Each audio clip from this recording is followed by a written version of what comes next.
I got, I really enjoyed him speaking about that. Yeah.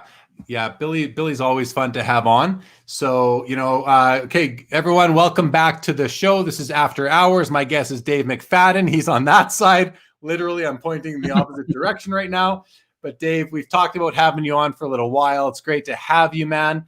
I asked you to I ask all the guests on After Hours to watch the episode before and have a little bit of continuity between the two episodes and kind of a couple of your takeaways. So we were just chatting about it. I hit go live kind of surprisingly.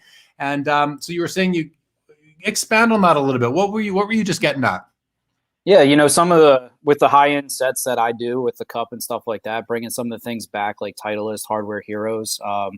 It's nice to hear that they're open to doing that because I know some of the guys that I deal with consistently, they want that stuff back. They're always like, what if there was an Ovechkin Titleist? What if there was, a Tarasenko Titleist or something like that? Yeah, McDavid, All-Star royalty, those sorts of things, right? Absolutely, yeah, absolutely. Yeah, for sure. Joe Perrault in the house. Joe, welcome back, my man. We talked about, now you and I were talking the other day and you said to me, hey, did you notice that there's no property ofs in the cup this year? And you're like, I don't think they're going to bring them back. And I said, I don't know, maybe they'll take a break. You're like, I don't know. Well, we asked Billy and it looks like you might be right. Maybe what they're going to do is save that style card for, what's it called again? Oh gosh. Ingrained. Thank you. Yep. For Ingrained, which is the set that is really stick based. So that makes sense that they would not do property ofs in the cup anymore, but kind of lend on a permanent basis that design over to Ingrained, which I think makes a lot of sense. But hopefully they add other awesome stuff to the cup, maybe bring back some of these old sets to make up for the loss of property. Now, property ofs were one of ones, so they were case hits. However, they did every year. It's only like 40 cards, let's say. So they'd only have to replace like 40 or so cards. Are you a fan of property ofs yourself? Oh, I am. I got a couple of them myself. Pulled out what I think is the biggest one for our show tonight. I'll just go ahead and show it real quick. Okay, go ahead, man. Go ahead. It's the McDavid property of. To my knowledge, it's the only one out there. I've gone through all the checklists. I haven't seen anything else. So, and based off the conversation earlier, this might be the only one he ever has. From the cup. Yeah. And you know what? I think that's one of my favorite years of property ofs they ever did. I love the nice foil around the stick piece. I think it's just a beautiful card. Show it one more time, please. Andy Mack, appreciate that update. Flames are up 3-2. Yeah. Like, can you tilt the top towards your screen? That's perfect. Now we can see it really well. Yeah. What a absolutely stunning card. One of one property of Connor McDavid. So that's, aside from a Gretzky who had more than one, that may go down as, a top 1 to top 3 property of cards of all time. Would you agree? Absolutely. I mean, when I had the opportunity to get that, I couldn't pass on it. I had to move some stuff real quick to make that one happen. But when that opportunity came, I had to take advantage of it for sure. Yeah, that is a beautiful card. Terry Fortune loves it. Joe says it's sharp. No doubt. It really, really is. And so anything else come out of the video or the show we just did with Billy that kind of, that you wanted to speak to? Just the stuff with, and I know you've talked on a couple of your other episodes about the stuff coming out with celebrities and different things like that. I think that might be the next thing that really takes off. Seems like they're starting to get some serious momentum behind it. Yeah, like, are you talking about like music cards and Hollywood, that kind of thing? Yeah, absolutely. Yeah, I mean, I'm really digging that stuff, and not only those, but other important historical figures. If you saw at the beginning of that episode with Billy, at the very beginning, I said to him before we started, I go, okay, look, man, I've got like 5 cards I want to buy, and they all end 5 minutes into our show. So I'm going to have to bid on them and I'm going to manually snipe them. And he said, oh, that's okay. I can talk. So I'll talk. And he goes, and you can talk about it. I go, I know, it's my show. If I want to talk, I'll talk about it. Right. I don't mind. And one thing I was surprised at, nobody in the chat asked me, number one, what was I bidding on? Or number two, did I win the auctions? Which in the past, when I bid on cards during live shows, people have asked me that. So no one asked. I thought that was pretty funny. What's Joe say here? Had to move some stuff real quick. Serious collector quote. Yeah. In order to land that McDavid, the property up, did you need to move some pieces out to bring that piece in? Yeah, I actually, this was kind of before everything exploded. I had a McKinnon Gold Rainbow out of 29, and I knew somebody that wanted that, and it allowed me to move it and get the funds to get the McDavid property up pretty quick. But that hurts moving that card now. I mean, that card's probably gone up substantially since then. Yeah, for sure. Okay, so anything else from the Billy episode? Well, I'm going to ask you, what were you bidding on? Yeah, JR asked too. You know what? Let me see. I'll tell you guys what I was bidding on. Let me just see, because of course I've already got my invoices that have come in. So this is, I mean, these cards are completely a new interest of mine. My buddy Joe Perrault, who we talk all the time, and him and I have kind of gone into this non-sport stuff together in a way, if you will. So I'll tell you what I bought, a 1924 Ogden's Christopher Columbus card. Show you that one. I'm just going to flash these quickly. I also picked up a Abraham Lincoln from the same set. Really cool card. 1924 Abraham Lincoln. That guy there. The other card I picked up was a 1924 from the same series. This is a William Shakespeare card. Okay. 1924. I know this stuff is, again, it's off the beaten path. It's not sports, but as I've mentioned before on the show, I've got a pretty comprehensive collection of all 4 major sports, some boxing. I don't have any golf, I don't think. And then some non-sport, but I'm looking for other things that really pique my interest. So to me, it's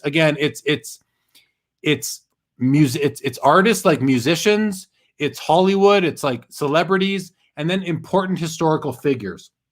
So I also picked up this card here, 1930 and it's also an opportunity to learn about the companies that were making cards back in the day. 1930 Charlie Chaplin. Like, I don't know. I'm just super interested in it, and I can't wait to get these cards and do more research into the set that they came from. And let me see what else here. I think there were 5 cards that I just purchased tonight. No, that's it. So those are the cards. I mean, they're important historical figures, which I'm interested in. So it's a nice history lesson. Hey, I mean, collect what you like. You'll never go wrong, Yeah, exactly. So those were them. We've got MSC in the house. Good evening. Dan Flanagan says, what's the best way to move stuff quickly? Is it an eBay auction? I mean, I kind of think it is. There's other ways to do it. If you have a network on a social media platform, that's a great way, like Facebook, Instagram, those sorts of things, Twitter probably. But a nice 3-day auction on eBay is a pretty good way to do it, I would think. But you got to be wary now of all, there's a lot of returns happening, that sort of thing. So just be careful, I would say. Mike at Eastridge loves the Ogden cards, have a bunch of 1901. That's really cool. In your PC, right on. Birds on the bat. Do I have any soccer cards?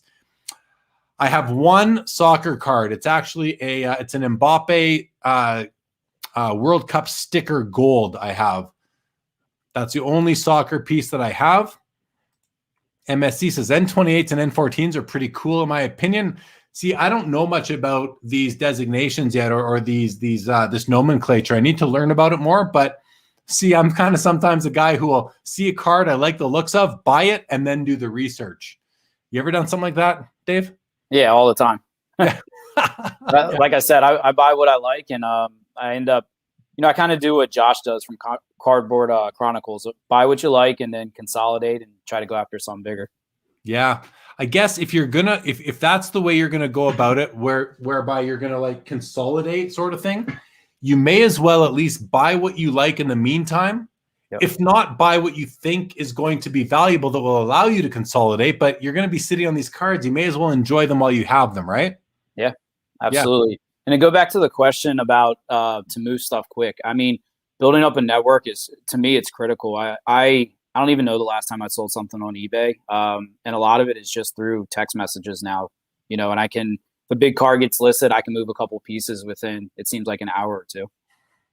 Yeah, Instagram seems to be a really good way to do it now. I know some people on past episodes we've talked about it, and people have said Instagram can be the Wild West. There's no accountability, but you don't need accountability when you're dealing amongst friends. And oftentimes with enough experience on a platform like Instagram, if you can deal with somebody or not based on who follows them. It's easy enough to get a vouch. I think Instagram's a great way to do it. Have you done any deals on Instagram? Oh, many. I wasn't on there. I don't have Facebook, and everybody's been pushing me to get it. I did Instagram. I think I started about a year ago, almost 1,000 followers now. But I mean, almost all my deals lately have been through either Instagram or text messages from previous deals on Instagram. Yeah, right. Exactly. You just know, it's like, who would want it, and who's going to be easy to deal with. So you just say, hey, is this something you're interested in? Right. I get messages like that all the time. Is this something you're interested in? I say yes or no. Sometimes I am, sometimes I'm not. So that makes sense. Paul C, I love those 20s and 30s cards. Some cool stuff. Beautifully done. Love the vibrant. Yeah, same here, Paul. Andy says hockey cards will always be my favorite. Same with me. Like, hockey cards will always be my favorite too. But as I'm saying that, I'm thinking to myself, like, to me, it's vintage. I love vintage. And to me, vintage goes until like 1988, 89 in there somewhere, until Upper Deck came onto the scene, really. And, I think back to like vintage baseball, vintage basketball, football, hockey. I love all that stuff. Cards from the 30s, even the 20s, 30s, 40s, 50s, 60s. There's just some gems from back there across all sports and non-sport. Where do you fall in the vintage space? It's not something I've really dabbled in, honestly. Kind of coming back in the hobby back in like 08, 09, and just really hooked on some of the top sets.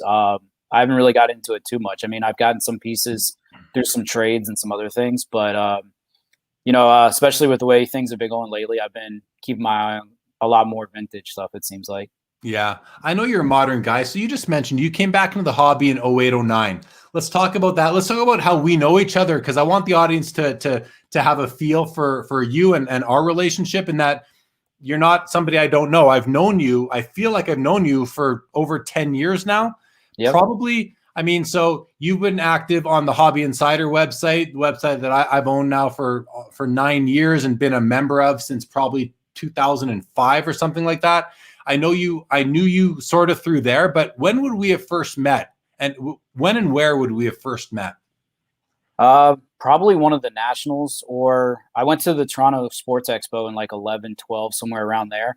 But definitely all the nationals. I know you've been to just about every single one of them. So have I. So somewhere around, I don't know, somewhere around 2011 or so, something.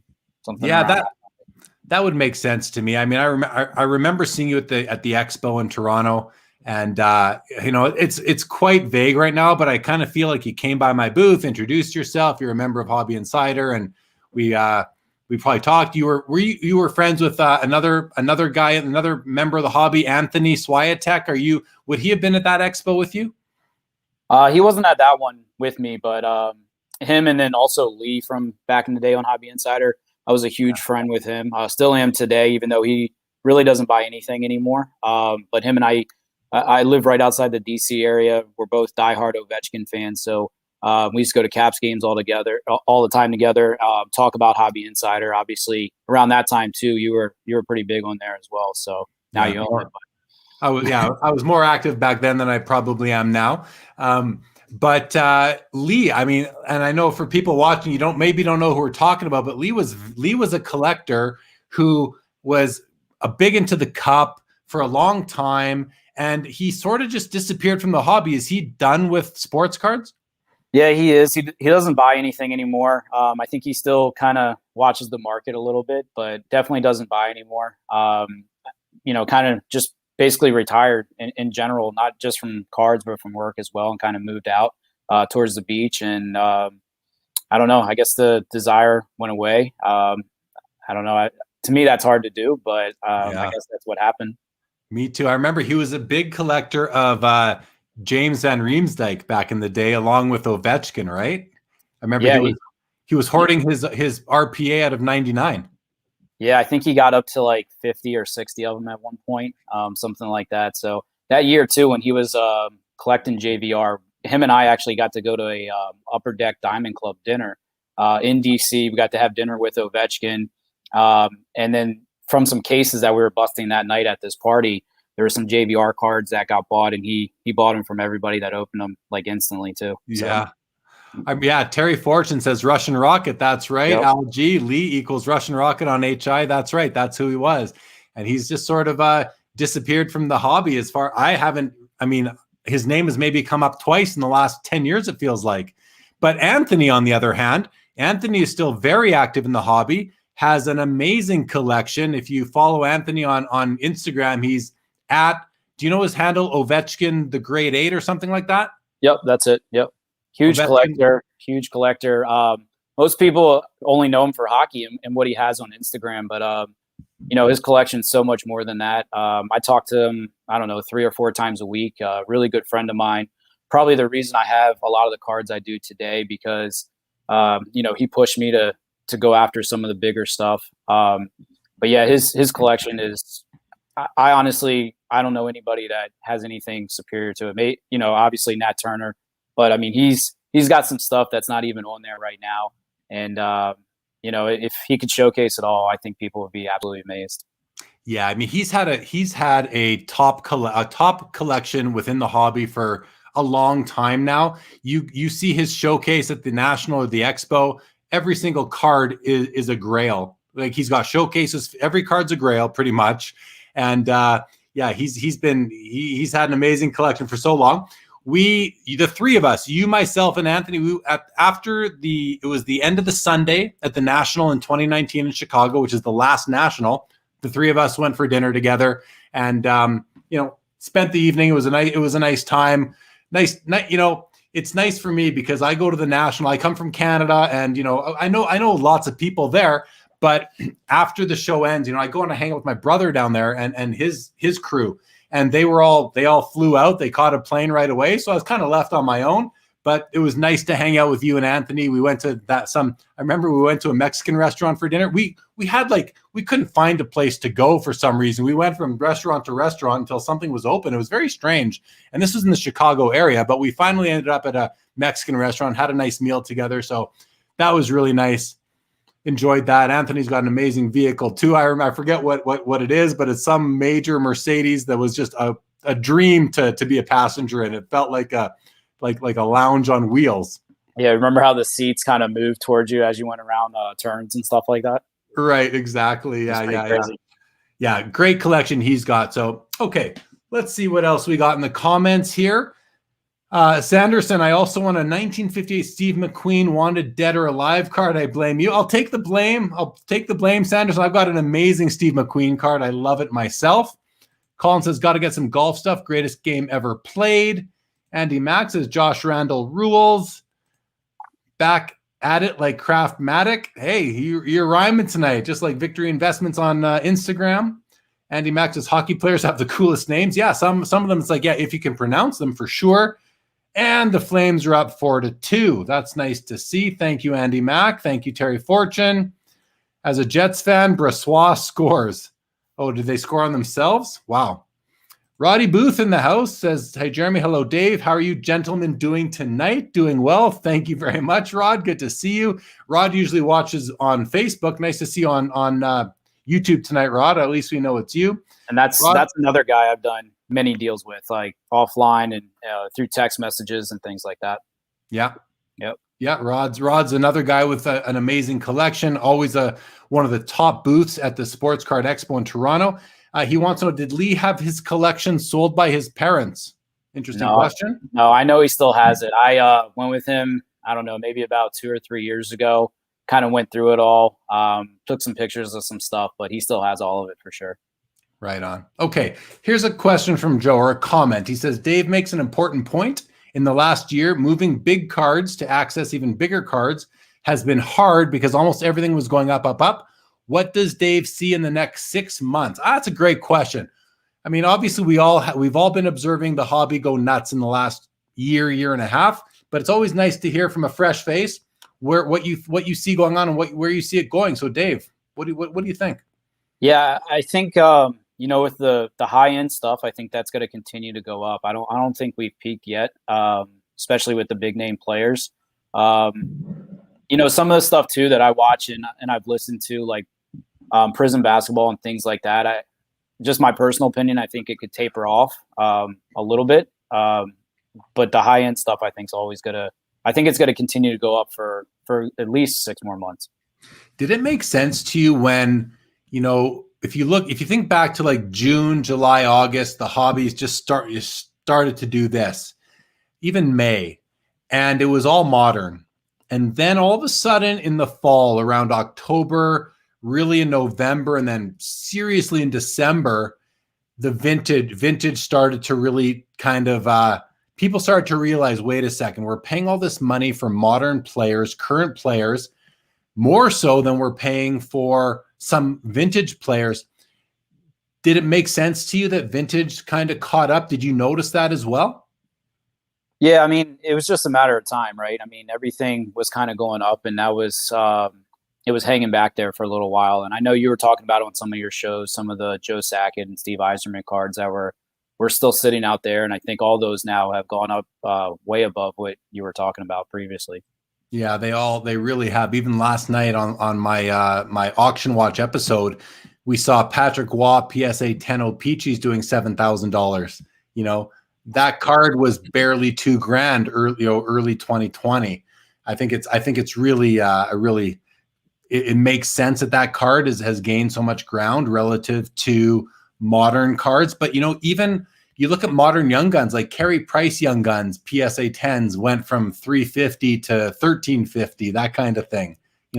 Again, broken record here. Last night I said it 100 times. Everything's gone up in the last year, but obviously, if you were watching, vintage took a bit longer to catch up, and now you're seeing it really regain its place in the hobby as the most solid asset, if you will, in terms of, if we're talking investment terms, which you kind of have to when cards are going for 5 digits and up.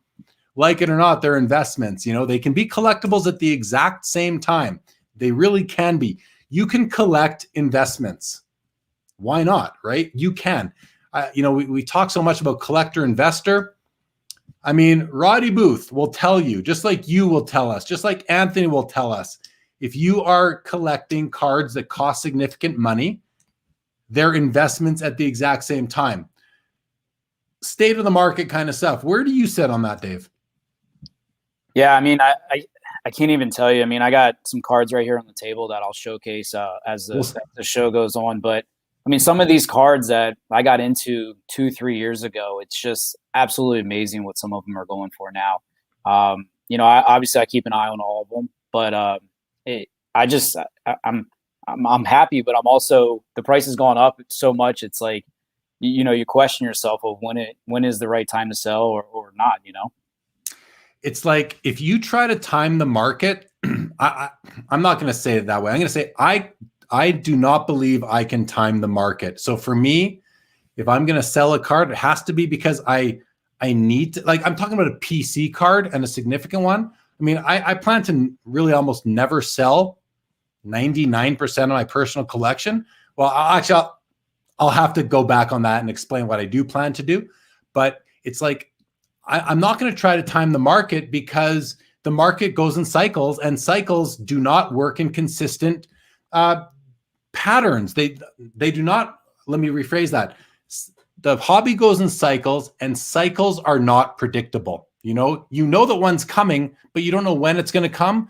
So the cycles can go, they go like this, but sometimes they can go like this. You know what I mean? The time between cycles can be 2 months, can be 2 years, can be 2 decades. We just don't know. So I never try to time the market.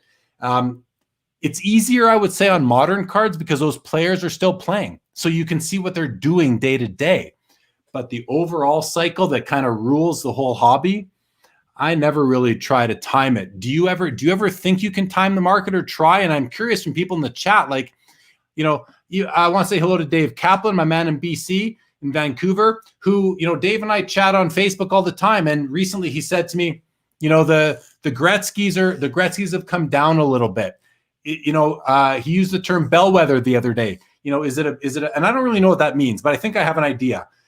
Like, just because a card comes down from where it was in January, is that indicative that the hobby is going that way permanently, or is it just going like that and then it's going like that again? Like, how do you observe the market?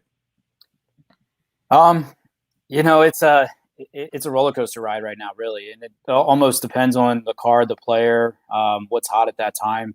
I guess what I was trying to say back then, or just a couple minutes ago, was just when you buy a card and it's gone up 13, 15, 20x, in a year and a half, and you're talking about, game-changing money. It makes it a tough decision. As much as I want to keep that stuff in my PC, and I will, I haven't sold any of it, but it definitely makes me question, is this the time to sell? Is it going to go down?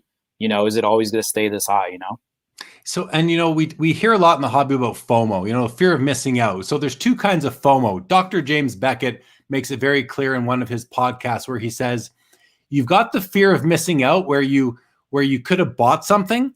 So the buyer's FOMO, but then you got seller's FOMO, which is, are you fearing if you're going to sell something now, you might miss out on future gains later.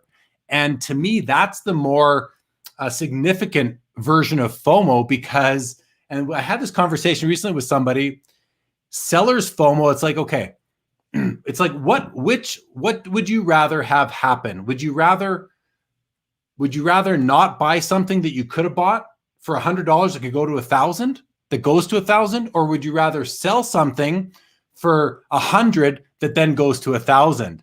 And my answer to that is, I would rather be a victim of buyer's FOMO, because when it comes to seller's FOMO, it's like you had that card in hand. You didn't, assuming you didn't have to sell it for financial purposes, you had it in hand. You then sell it. It's like, oh, but I had it in my hand. Whereas buyer's FOMO, you never even had it. Sure, you had the opportunity to buy it, but you never owned it already. So there's a distinction there for me personally, where I would rather have buyer's FOMO rather than seller's FOMO. Does this make sense to you at all? Yeah, I mean, I've regretted any higher end card that I've moved, honestly, since I got back into the hobby. And I only moved them. I didn't move them for, financial reasons. I moved them to acquire bigger cards. So it helped me at that time get some better cards, obviously. But when I look back at some of what some of those cards were, I shake my head. Like I had the 008 out of 100 Ovechkin Future Watch auto patch, but I moved that to get the money for a 3-color cup rookie that I have. So, it's like, it's a tough straw, there, but I don't know. I think big picture, I probably did the right thing, but I'd love to have that card back. But right now it's probably out of reach. And I talked to a lot of high-end basketball collectors lately, and they do the same thing. They move, like Rodman, who was on with me last Saturday on the second show. He moved a lot of his awesome Jordan cards to pick up what he calls Grails. Grail, a very common term in the hobby now. And, I've never really done that. I don't sell cards to buy other cards. I just buy more cards, or I have my inventory, which isn't personal collection, just cards that I have that there's no emotional connection to them. They're not in my PC. They're very firmly in my traders or my inventory. So I will sell those cards to acquire a card for my personal collection. But I'm seeing a lot of that happen. A lot of people are doing that, and it's very common. When you do that, though, it's like you're really making a choice here between two cards. It's like, which one do I love more? Which one could I love more? Which one could be worth more? Like, all these things come into play. How much of a struggle was it for you to actually pull the trigger on that deal? It was a constant back and forth. I wanted to get a 3-color, and I got it literally probably a month after they won the Stanley Cup. So I was fortunate enough to do that. But I had to move some key pieces. I had a lot of I think I had 5 or 6 101 Cup laundry tag autos of Ovechkin at the time, as well as that jersey number and some other really big 101 stuff. And I had to move all that to go after what I guess truly wanted. Because a 3-color RPA Ovechkin out of 99 we're talking Grail territory right now. I mean, there's only 99 of them. I mean, how many does Anthony have tucked away right now? Do you know? I don't know the exact number. If I had to guess right now, 6 to 8, something like that. But I honestly don't know off the top of my head. I don't ask specifics, but I know if I wanted to see a picture of, a couple 4 colors, he could provide that for sure. Yeah, I bet. Okay, Colin Murray says December 13th was the day that the Gretzky PSA 10 went over 1 million. Everything hockey skyrocketed. Yeah, he's dead on there. That was a turning point, I would say, for vintage hockey. But I don't think it was a surprise because vintage other sports had already started catching up to modern in terms of the trajectory. So the Gretzkys actually sold pretty much right where they should have, I think, on that day. Patrick Bet-David was the seller of those cards through Heritage. He was my guest about 6 weeks ago on the show. He came on, talked about it. That was a great episode. But yeah, Colin's right. That was a big day. We did an episode shortly after that where we compared and it was with young Charles, who came on, and we talked about like the change in non-Gretzky cards between hockey vintage pre-December 13th and post-December 13th. Like everything had gone up because of that, which is really just evidence that, a rising tide floats all boats. The top of the hobby will bring up all the other levels of the hobby with it. I mean, of course, all Wayne Gretzky graded cards have even raw, it's all shot up in value. The 10 went up, the 9s, the 8s. The 9s have gone from 30,000 to 150,000. The 8s have gone from, I don't know what, to 25, 30 grand. We saw 3 sell last night for like 22.5 right in there. Everything's gone up. But since the peak, which is what Dave Kaplan was pointing out, really, since the peak that happened in like January, I'd say the end of January, early February, things have settled down a little bit. But I like to say we're settling into the comfort zone. We're settling in. Things can't go up permanently. Like you're not going to go to the moon. You're going to go to the clouds. Then you're going to retreat a little bit. You're going to settle in. You're going to see some fluctuations, and then you're going to keep on going. But over time, I've got like 4 decades watching the hobby, and over time, it goes up. And I said it on Instagram yesterday, or maybe a couple of days ago, if you have the stones to ride the cycles, you're going to benefit. You will benefit from that patience, from that willingness to hold on. Am I right or am I wrong? What do you think? Oh, you're completely right. I mean, in 08, when I got back in the hobby, I was just starting a family and things like that. And I was moving cards around and doing certain things. But now that I'm a little bit more established in the last couple of years, I've sat on a lot more cards and I've seen it and I benefit from it for sure. I haven't needed to sell anything or do anything like that. So I've just been sitting on some key pieces for a long time now. And obviously with the bubble that just happened, things have gone up. But, like you said, you continue to ride that wave and it'll happen. Yeah. Over time, things tend to go up. And I mean, that's the one thing about the sports card hobby. And even let's talk about them in the context of being investments, because they just have turned into that, like it or not, it just is the way it is. If you can hold them long term, think of them as like retirement type cards. I think you're going to like the end result, but you have to be able to withstand watching your cards go down in value too. They can go from 1,000 to 2,000 to 1,500 to 1,700 to 2,500 to 1,900 to 2,100 to 2,800 to 2,400 to $3,000. Boom, boom, boom. Over time, they're going to go up. There's a good comment here. Where did it go? Dave says, exactly. The market is cyclical. As my old economics professor says, you cannot time the market. Like so true. Now, you can try to time the market and you can get lucky and time it correctly. That will happen at times. But overall, it's really, really difficult to do. That's kind of key hobby advice right there, I would say. Absolutely. Yeah, for sure. JR in the house says, are you guys talking about a President's Choice card selling for over $1 million? We are not. I cannot imagine a President's Choice card selling for much over 5 digits. Never mind 7, JR. And by President's Choice, are you talking about Brian Price's cards? I'm just not sure, but I think he might be. Andy Mack says, the market doesn't matter to me. Love my memorabilia. You could bury it with me like an Egyptian prince. Right? That's the right attitude right there. Enjoy what you have. Love it. If you have the, I don't know, the luck, the privilege of your possessions being worth a lot of money by the time you pass on, hopefully you have plans in place for your family to benefit from it financially, unless they love them and want to carry on the collection, or you donate it to a museum, whatever your situation is. So yeah, for sure. Broad Booth says it was right around the December 13th timeframe, so stuff went up quickly. Yeah, that's again, that Gretzky sale was something I think we'll always remember now for many, many years at least, for sure. Rock Latex says nobody can time the market if they got in out at the right time. Yeah, I was just saying that. We're thinking the same way, Rock Latex. If you got to be lucky to time the market properly. I mean, you could have sold your cards in January, at the end of January, you would have done very well, but how will you do? How will this past January compare to next January or the one after, or January of 2035? Like, again, I know it's a long time horizon, but I'll be holding my cards until then. I guarantee you. Henry H says, love 90s high-end inserts of Jordan and Kobe. Don't care if the market crashes tomorrow. Sign of a true collector right there.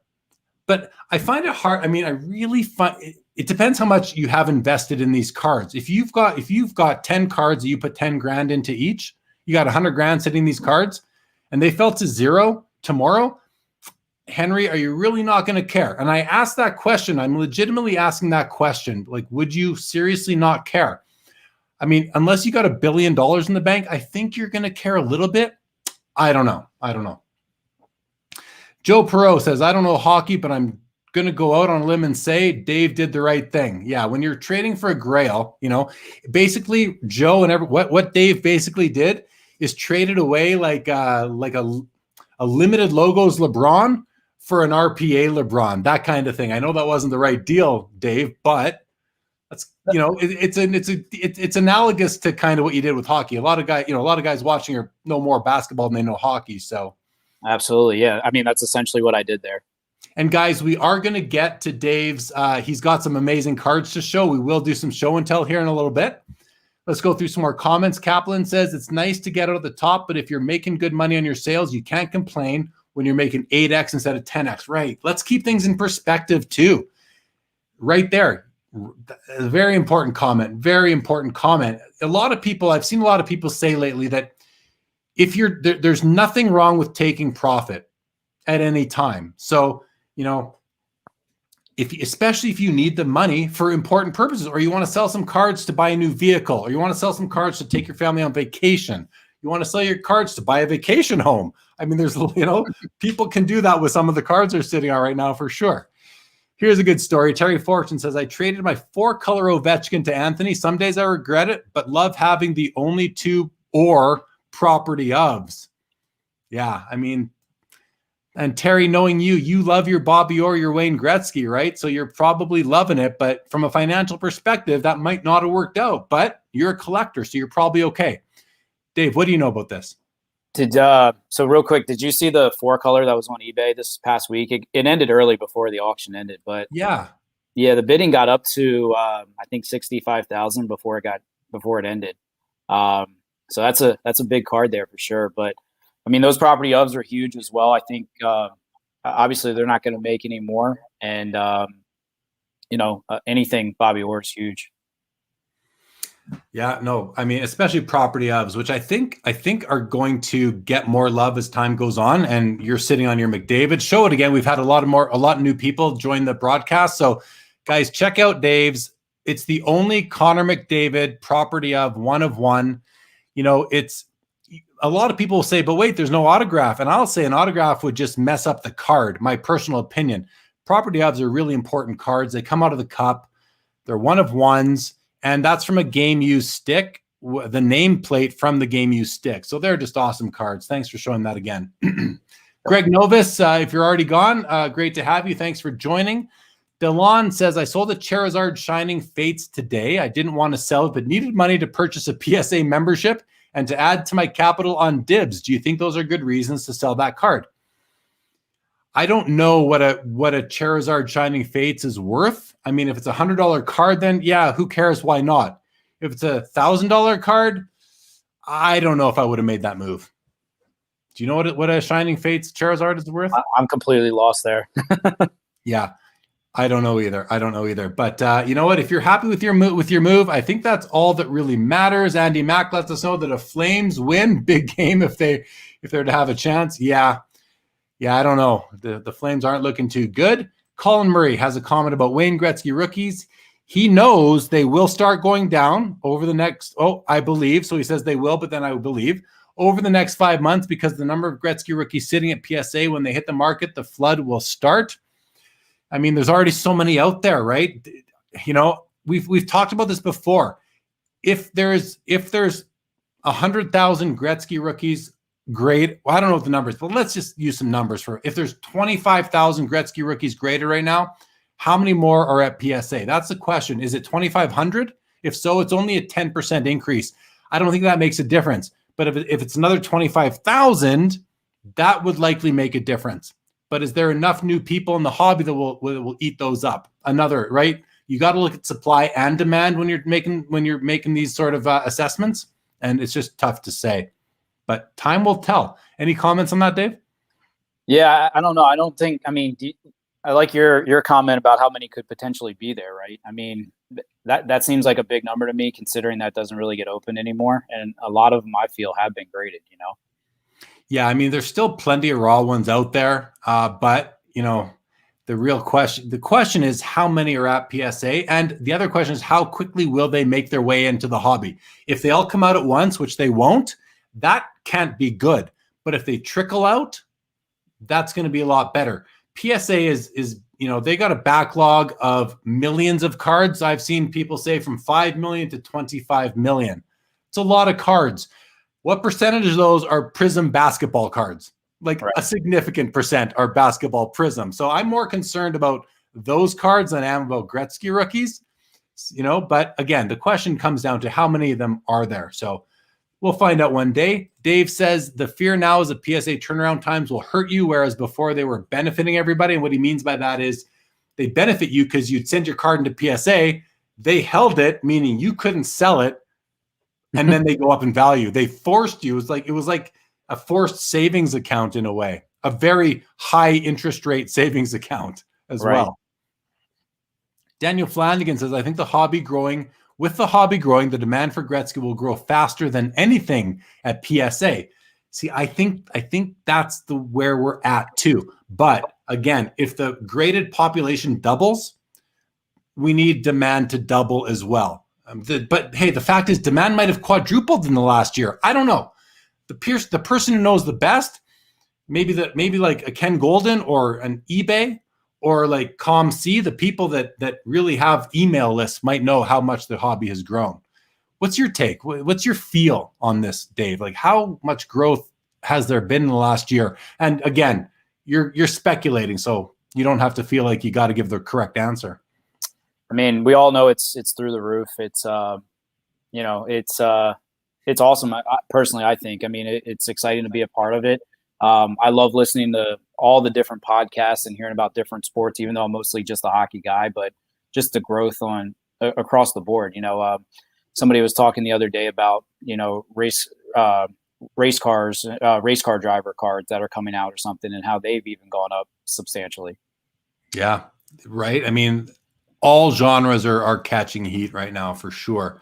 Okay, I collect. Respond says, I don't have $1 billion, but if my collection goes to zero, I will still be loving it as I considered it as money spent and not a part of retirement. So that's great. I mean, that's a good position to be in. Again, true collector. I often talk about the collector investor dichotomy or the collector investor spectrum, if you will. We all fit somewhere in there. I feel very few people are on extreme ends. I think more people are on the extreme end of investor now than collector, but it sounds like I collect, I shoot, I post is pure collector. And it's a real peaceful place to be, I would think, especially if you don't care if your cards go to zero. I still find it hard to believe, but I'll trust you. I collect. I'll trust you on that. Jeff Proctor says it's a shame the 4-color Ovechkin auction ended. I was thinking it would have been over $100,000. Where did you see? I mean, you know better than most because you've been playing the Ovechkin game for a long time, Dave. Yeah. Where did you see it ending if it went the full distance? I'm right there with Jeff. I really thought it was going to crack $100,000. It had all the momentum. It was, like I said, it was at $65,000 with 3 or 4 days to go. People know now how rare those 4 colors are. So I think it would have got to that mark for sure. My buddy has a 4-color BGS 9.5. I think it's the only one. And I know who your buddy is. Yeah, I know you do. What do you, I don't want to have a night where we're just talking about what cards are worth, but because it's maybe the biggest grail in modern hockey right now, what do you think that would fetch at auction and like at a golden auction or a PWCC auction? What a 9.5 4-color. I mean, how many 4 colors are there? Do we know? Yeah, there's 8. 8. Okay. 8 out of 99 are 4-color. And this is the only, I believe, 9.5. Like, is that, I'll let you say a number first. I don't know, 125 to 135 probably plus the premium would be my guess. I mean, I know the jersey number, I know some details about that card. I don't want to share that, obviously. I know some people wouldn't want me to share that, but I know that definitely got up there for sure. So I have a different take. I think that if that card were to go to auction now, it would be like $250,000. I could see that card going for $250 all day long. I know if it was mine, I'd price it at a lot higher than $250. I mean, I wouldn't sell it, but I think it's a $250,000 card.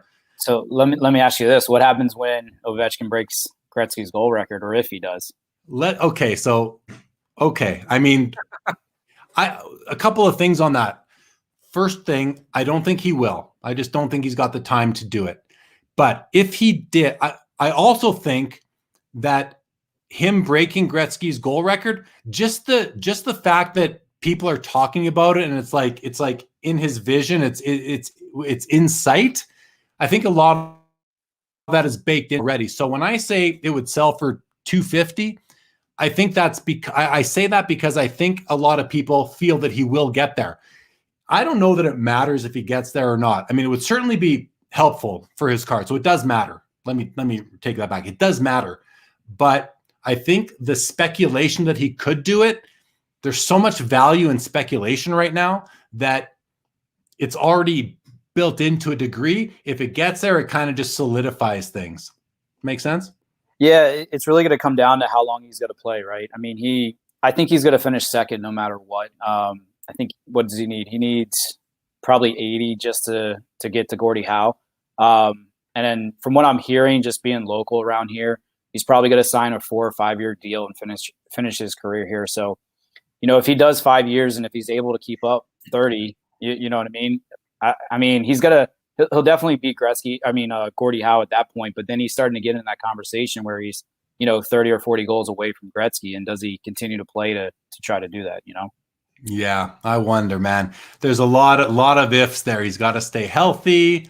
The league has to go back to 82 game seasons. A lot of things have, this losing half a season was not helpful towards this end. So, yeah. And he had a lockout season in his career, and another shortened season. So imagine if both of those also happen, who knows where this conversation would be right now.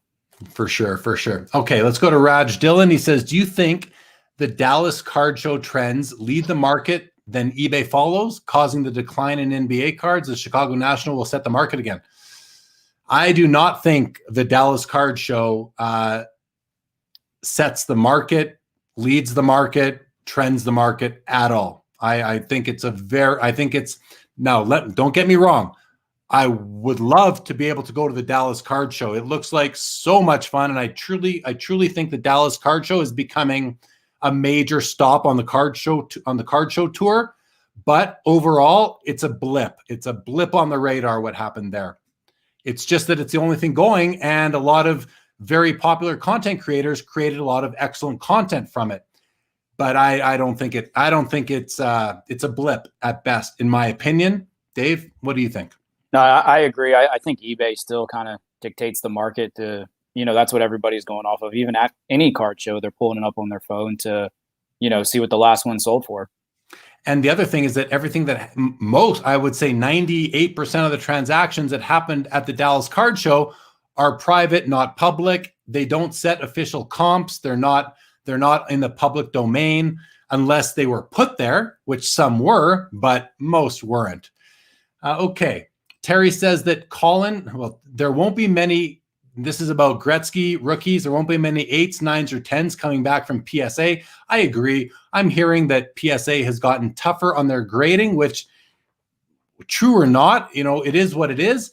But if it is true, then yeah, it'll be harder to get those. And I agree. You got to think too, like you said before, Dave.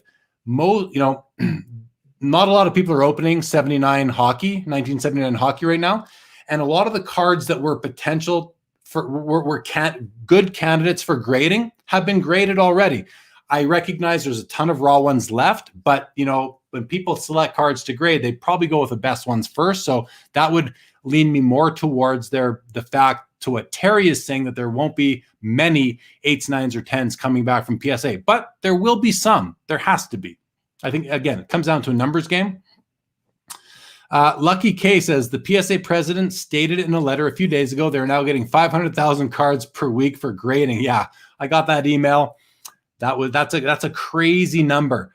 And I heard someone talking about. I was watching some content earlier today, saying that someone said PSA will never catch up, and it doesn't work for their business to catch up. So, but again, I'm just saying what I heard. I don't know if that's true. I don't know if I believe that, but it's going to be they've got a big pile to work through. That's for sure.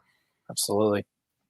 And I don't know if they can hire fast enough to get through it really quickly, but I do believe with their new leadership that they are better positioned now with this new leadership than they would have been if they did not have this new leadership. Going private helps them a lot. They save a ton of money from being a public company and having to go through public disclosures.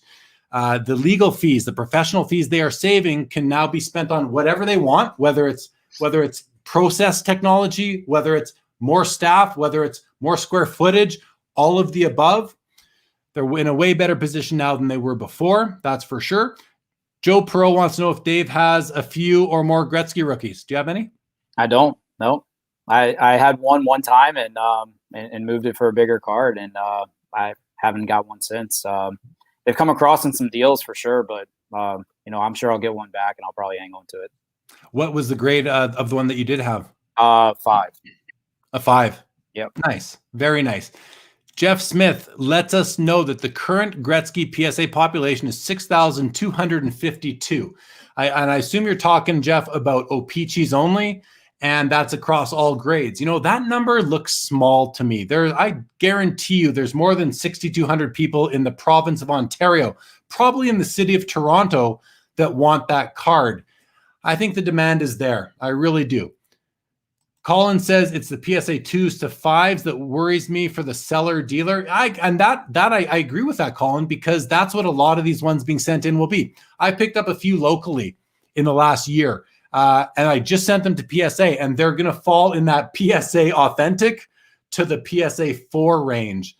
And so I think I have 3 or 4 there right now. We got Carvin Chung in the house, everybody. Carvin, if you don't know, but you probably do, but if you don't, is the man who invented Exquisite, invented the cup. And very important because we've been talking a lot about Ovechkin RPAs, and that's one of Carvin's probably favorite cards that came out of one of his creations. Welcome to the show, Carvin. Great to have you. And thank you, Carvin, for taking some time away from Clubhouse. Carvin is very active on Clubhouse, which is great because there's a lot of new people in the hobby on Clubhouse, and Carvin is there sharing knowledge, but like good knowledge, good experience, good knowledge. And the hobby needs that for sure. Dave, I wanted to ask you this before. you're an American. You live in the Maryland area, the DC area, right? Yep. Right. And you only collect hockey. How does, hockey has taken the 5th spot now in sports cars, right? It's fallen to 5th behind soccer. eBay told us that based on their sales data from last year.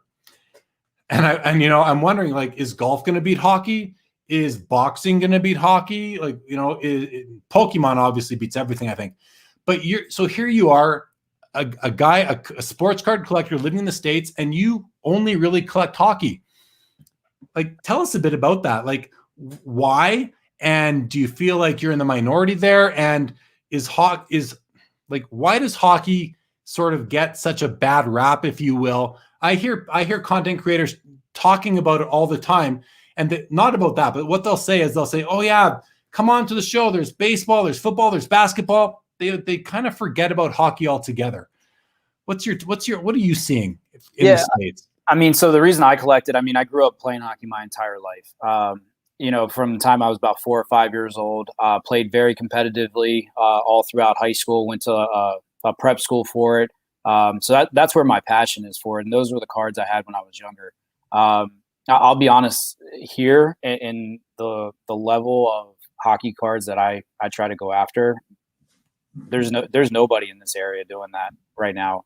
In between, Baltimore and DC, the area that I live in. There's guys, but not to that extent. A lot of the deals that I do and a lot of the packages I send go up to Canada, and vice versa. There's a couple guys, obviously, and we've talked about them already on the show that I deal with in the States. But yeah, a lot of stuff goes up to Canada. I don't know why it doesn't get more, I don't know, content or press or whatever you want to call it on here. It's a great sport, great athletes, and the cards and patches are second to none. So, maybe it just needs a little bit more time. Stuff is starting to turn around, but it's definitely not top there. There's a big show in the DC area, a Chantilly, Virginia show. And if COVID wasn't going on right now, it would probably be all over everybody's Instagram and things like that. It's a pretty big show. But when you go there, even being right outside DC, there's minimum stuff there for hockey in general. Right, where you've got an NHL team and one of the most enigmatic superstars of all time in Alexander Ovechkin playing right there. Very collectible, great personality of a player.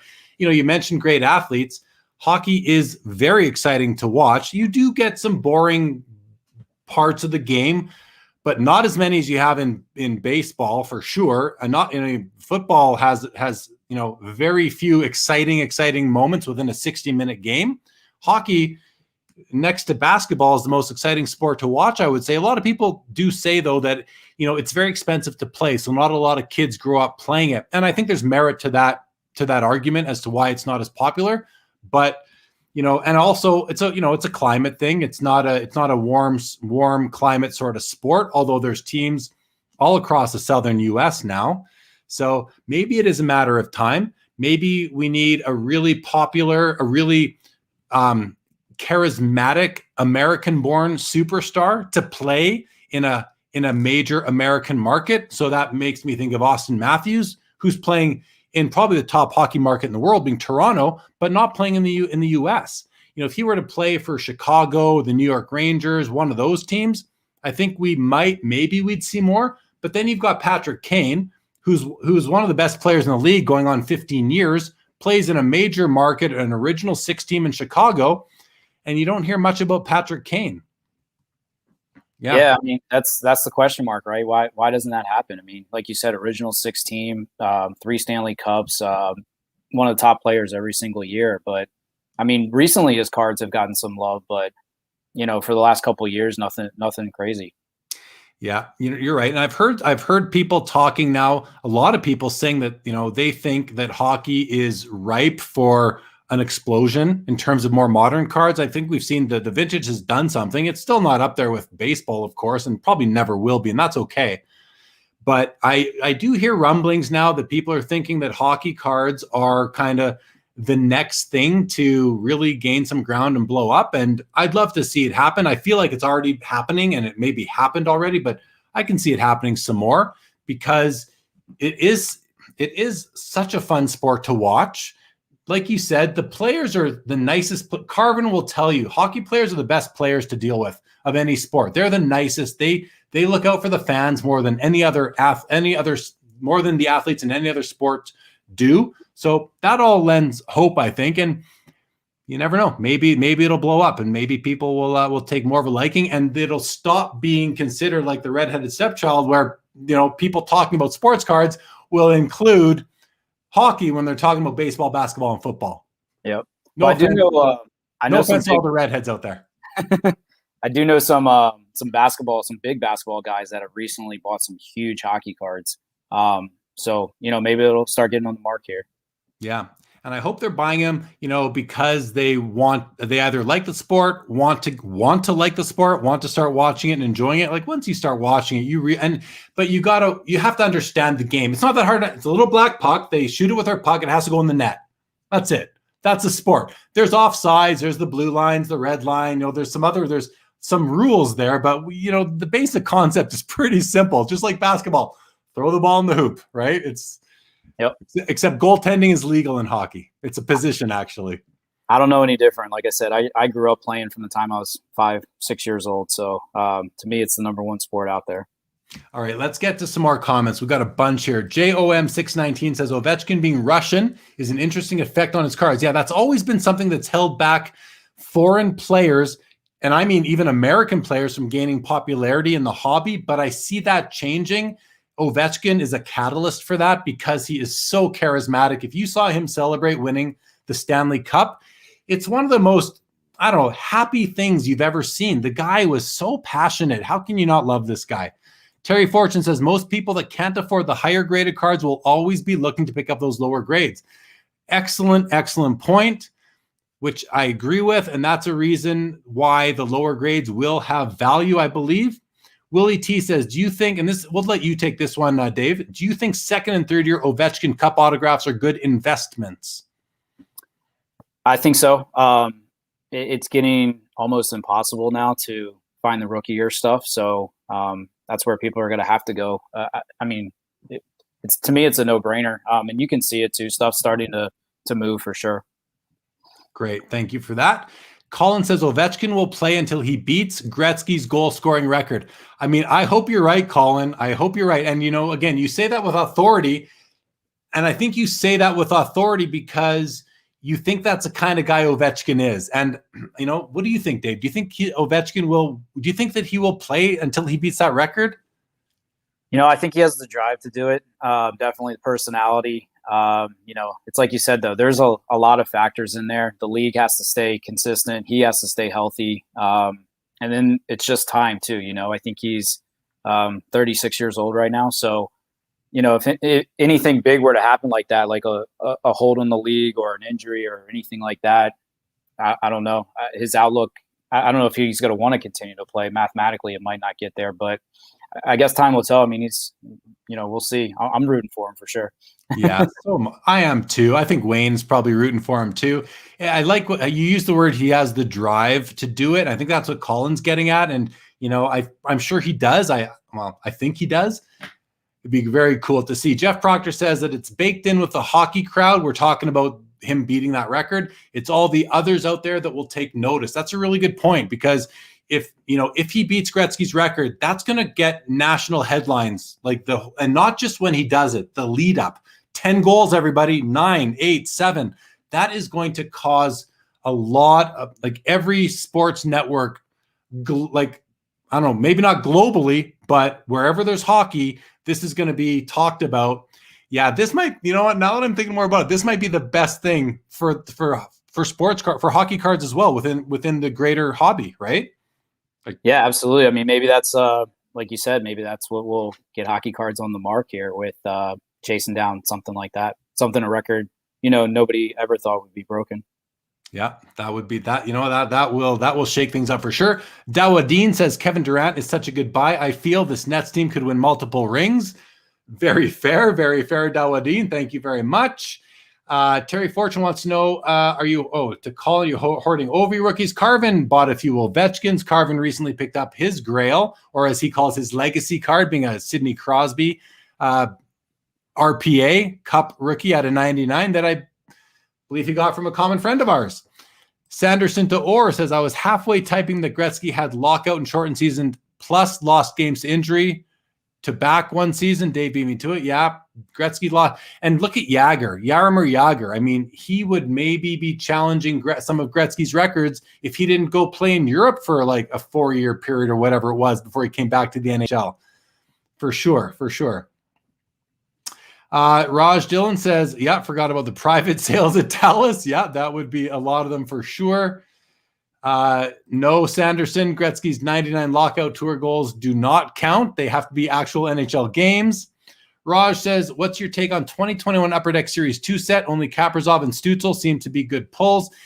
I mean, I'll go first, Dave. On this one, Raj, unless you've got a generational talent, you cannot gauge it this early in the life of that product. The product's been out for a week. Let's ask this question a year from now, 2 years from now, 3 years from now. It really takes longer in hockey, I believe, than some others. We got Charles in the house. Good evening, Charles. Dave, did you have anything to say about this comment here? No, I think you said that very well. I mean, unless it's a generational type talent, you got to kind of ride it out and see what happens. Give them some time. Yeah, that's why, like I said last week, I like to buy modern hockey a year later. That's when I think you're going to get the best value for your dollar, and you're going to just know that much more. There was a lot of, Billy said it very well on the last show. He said, when it comes to this year's rookies, they didn't have a preseason. They didn't have a training camp. They had a preseason, but it was short. They didn't have a training camp. There's no opportunity to them to gel with one another, to really practice with their line mates. Never mind their teammates, their line mates. So you throw an 18-year-old Alexis Lafreniere out there with veteran players. I mean, he's just a kid still. He's 18 years old. He might not come out and do Connor McDavid numbers. Well, we know he didn't come out and do them, and you can't give up on him yet. But to people that had his young guns valued at $400 before he stepped out on the ice, they're sweating right now. And I don't feel sorry for those people because you ran that value up to 400 yourself. I had the position the whole way. I'm not playing the Lafreniere game yet. I'm going to wait and see. And it's the right move because now you can get him for half that price. Did you pick up any Lafrenieres? I did not. That's going to be because of how he came out. I think that's going to be a long road to ride for sure. Carvin lets us know there's a couple other good rookies in the series, though. Dylan Cousins, Ilya Sorokin. And you know what the funny thing is that there are guys that we haven't even named yet tonight that will be good players, worthy holdings down the road. They just haven't woken up yet. I guarantee you there will be a couple, one at least, who's going to come out and going to surprise everybody. And it may be next month. It may be 5 years from now. Seriously, that's the way hockey can work. Raj says, do you guys agree that the new ESPN deal will get hockey more exposure than the hockey card market will follow? Is hockey just doomed to get beaten by soccer or MLS and UFC for the fourth spot? I think it's got a chance to beat UFC. I think it does beat UFC. I don't know about soccer. Soccer's a global sport and it's got some great momentum. So I'm not sure. But the critical time with soccer, I believe, will be like the year after the next World Cup when there's a slowdown. What do you think, Dave? Yeah, I think the deal with ESPN is going to help for sure. I mean, anytime you're out and about anywhere, it seems like ESPN is on, but you never, or at least here in the States, I don't really see hockey on ESPN unless something major, like completely game-changing happened, Yeah, no, I forgot to mention the ESPN deal, but yeah, I think it's going to help because again, it's putting it in front of more eyeballs, and that's important for the hobby. It's like free marketing for the license holder being Upper Deck. Okay, Andy Mack says he's in Detroit. I'm the only guy buying hockey and loving it. I doubt you're the only guy. This is an original Six city. There's been hockey in Detroit for decades and decades, but you're probably the only one that you know. Appreciate it, Andy. He says, in all honesty, the Red Wings have a very long way to go. Yeah, they're in a rebuild for sure. They might even be like pre-rebuild right now. Carvin says, I picked up an Ice Ovechkin BGS 10. So that's one of his top 3 rookie cards. That's like a top 3 rookie card every year. A Cup signature patch Ovi, Future Watch, Eagle, Talon, rookie patch variation, and an Ice signature patch rookie out of 10. Those are all very impressive cards, Carvin. Congratulations. Birds on the bat. I think we can underestimate the climate aspect. We can't underestimate the climate aspect. The southern half of the U.S. just never gets cold enough for kids to grow up playing hockey. I grew up in Miami and have only put on skates twice. Hey, man, twice isn't bad for growing up in Miami. You have the Florida Panthers there. You know, they've did they win a cup or they went to the cup final? They went to the cup finals that one year, early on in their existence, actually. Yeah, with Perrault and those guys. Yeah. John Van Beesbrook in net. For sure. Carvin's on the Ovechkin bandwagon now. That's a good bet. I mean, if you're on a bandwagon, Ovechkin's a good one to be on. Holy, we're behind in comments here, Dave. Holy moly. Great viewership, guys. Thanks for hey, I'll take a second and say, hit that thumbs up button, subscribe to the channel if you haven't yet. Yeah, I guess that's it. Thanks, guys. Sanderson, I live in Massachusetts, begged my parents to play hockey, just couldn't afford it, so I got a soccer ball instead. Good stuff. But now hey man, your name is two hockey players right there, Sanderson and Orr, right? So Derek Sanderson and Bobby Orr played together. It's good stories in Phil Esposito's book about those guys. Andy Mack says too many teams dreams a talent pool. I don't know. I think talent, see, this is a supply and demand thing. The supply of good hockey players goes up too. We've only added a few teams, right? There's one more coming. Seattle will be to 32 teams. I believe the talent pool has gotten better as well. So I don't know that I completely, you say fact, Andy. I don't think I agree on that particular comment, but I appreciate it nonetheless. Colin says hockey card sales are 7x to soccer on eBay. Hockey is number 4 on eBay. Well, that's not what the people at eBay said when they released their numbers. I don't think. Maybe I'm wrong on that, Colin. Jeff says the NHL does a lousy job marketing its stars, so that doesn't help. Cannot disagree with that comment. What, Dave, your perspective on that one? I agree with that completely. Andy says, could you imagine a 24-team league? Yeah, it would be better, but it's not bad as it is. It really isn't. I think the problem we have, like even the Buffalo Sabres, who've been having problems, have superstars on their team. Maybe we need better coaches. Maybe we need better general managers. I don't know. All right. Steve Sir says hockey cards are showing up more on the Sports Card Investor app. That's good news. I believe they're also showing up more on the Card Ladder app now as well, and probably also on things like Starstock. I don't know if Starstock brought hockey on yet. I don't believe they have, but they hopefully will. I collect. I have to admit it took some time to learn about the lines in hockey, but you did it. I collect. You did it, and that's what counts. Good job. Andy Mack, hockey to me by far the most entertaining to watch. Yeah, me too. I've been watching some more basketball lately, and hockey's still more fun to watch for me. Peep says, can Ovi catch Jagger? Is the question. He's not catching Gretzky. Interesting question. I think some people here will say he can if he plays long enough, right? Yeah, I mean, if you're talking about just goals, I don't think that's even a question, honestly, because I think Jager's at 760 or something like that, and Ovi's getting up there already. I mean, he's like 40 something away from that, so you're talking about a year and a half or so. Oh yeah, if he's doing what he's doing. If he's only 40 away from Jagger, that's a gimme by now. I that's for sure happening, like by the end of this calendar year. But does he beat, if that's the fact? Okay, Joe has an interesting question. What is the hottest autograph in hockey? This has probably been answered down below already, but I haven't seen. What do you think, Dave? The hottest autograph in hockey?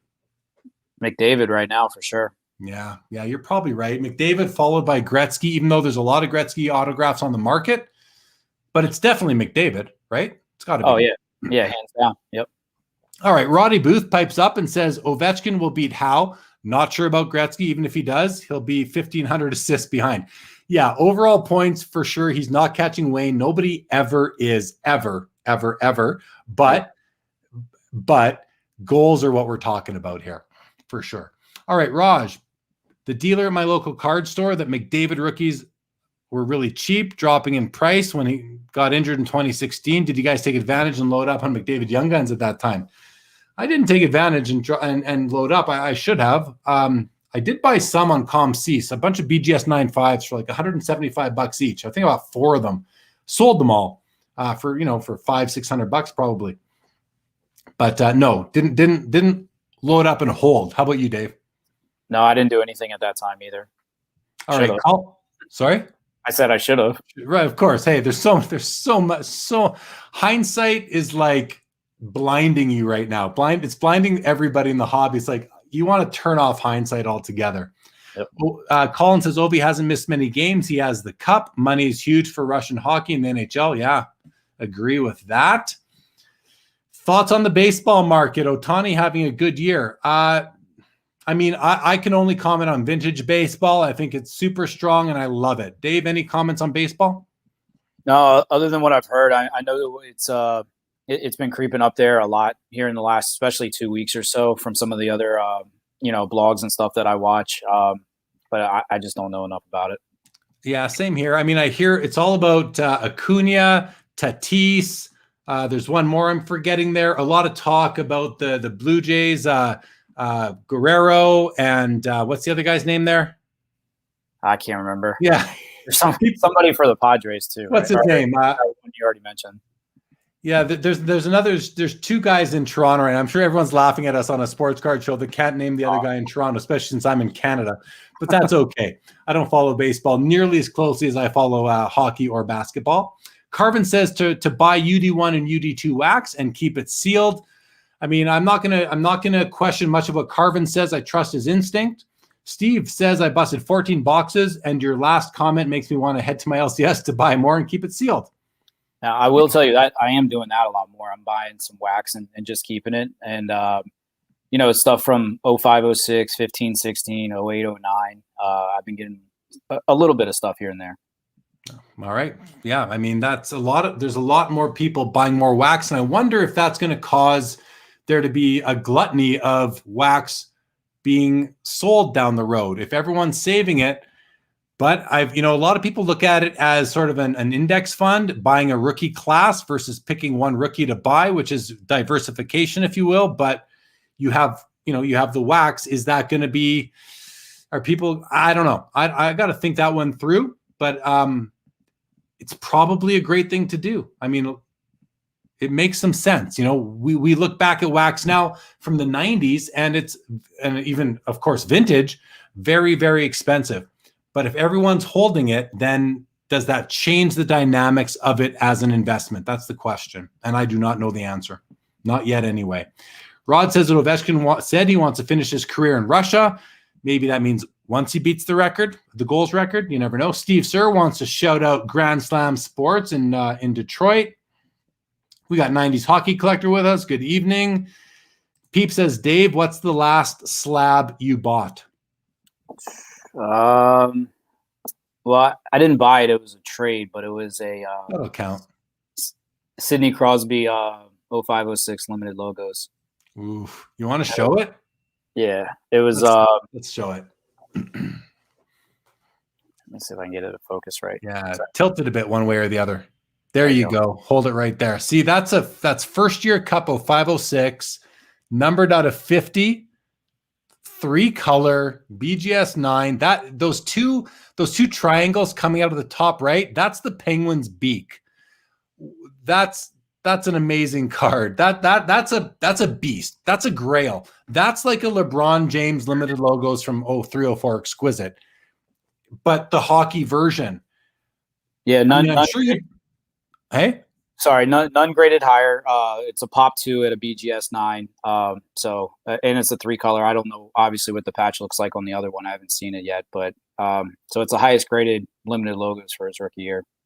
I was going to say that I'm sure you gave up good value to get that, but I still think it's probably undervalued relative to the other sports. And no offense to the other sports.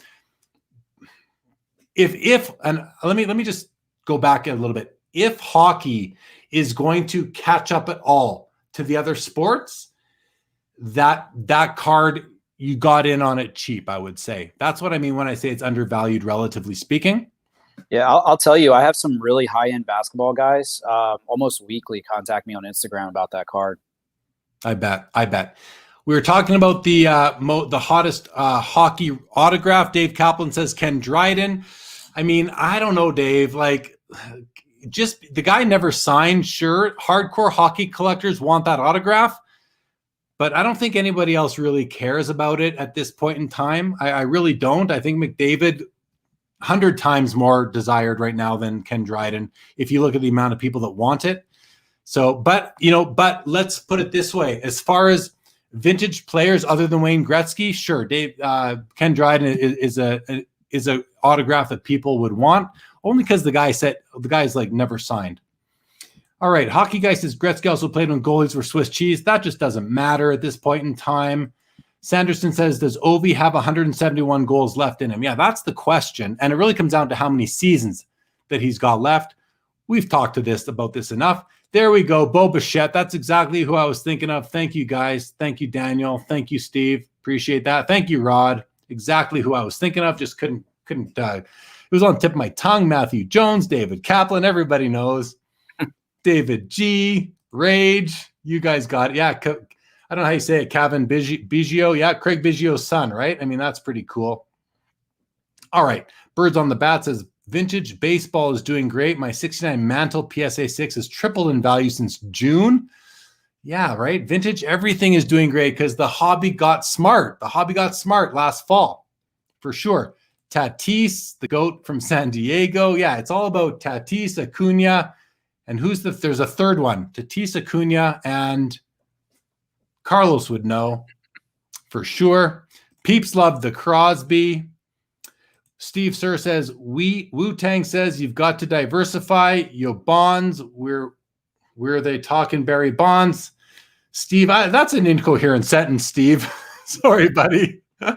Having trouble following that one. Joe says, is someone better than Lafreniere in this year's class? See, that's a good question.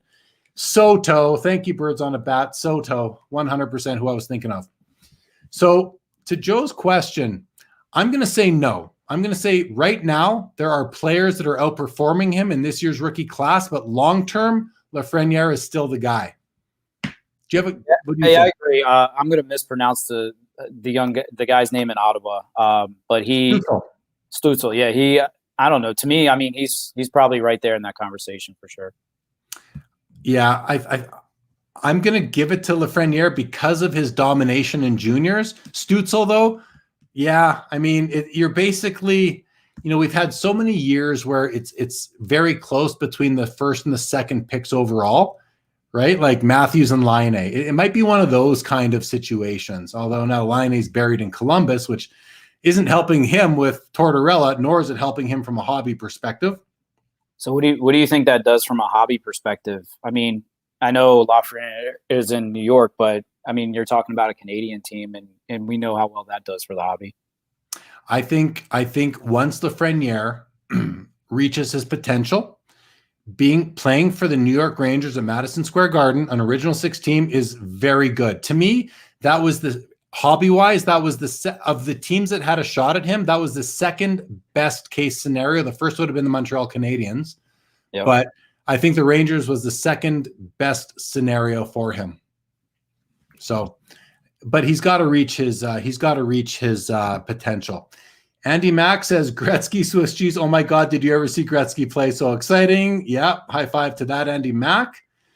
Kaplan says Louis. I don't know how you say his name, Louis Robert or Louis Robert or some mix of that.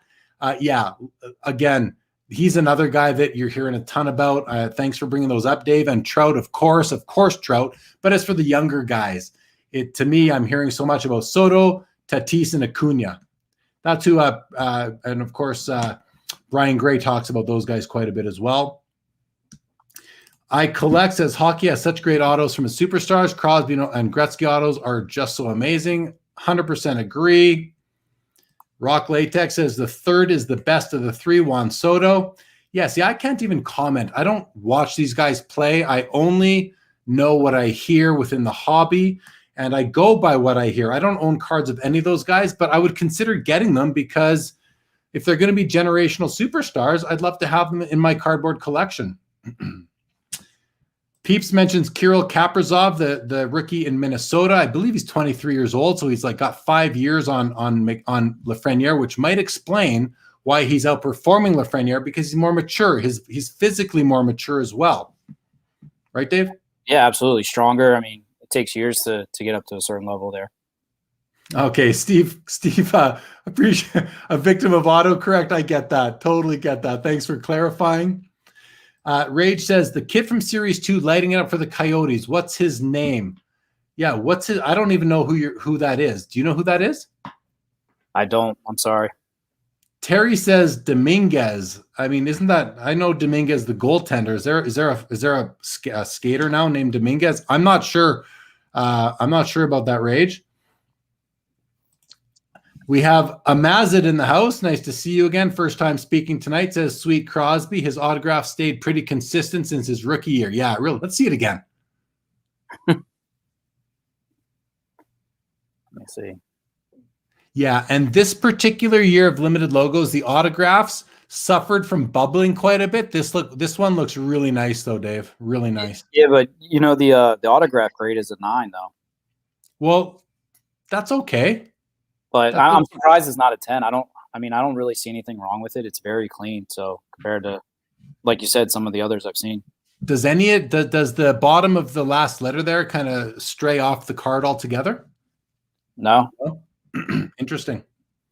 Okay, here's a question from Daniel Flanagan. How do you guys display valuable cards, or are they locked up? Are there any companies that make secure cases that protect fading?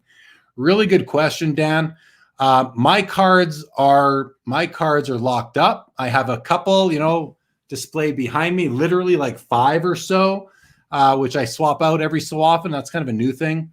But there is a new company. There's a guy whose name doesn't come to me right away, but he's making these really nice display cases. They kind of look like a PSA holder or a BGS holder. He's on Instagram.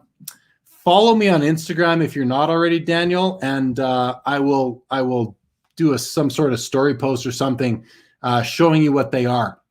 But they're very nice. And I asked him actually in Clubhouse a couple weeks ago. I asked him if he has like any protective layer to put on top to protect from sunlight, and I think he said he does. So yeah, I basically want him to wallpaper my whole office with that stuff. So be very cool. Andy Max says baseball very hard to watch, no interest. Can't disagree totally with that. It's a very tactical game, and you have to have a lot of patience.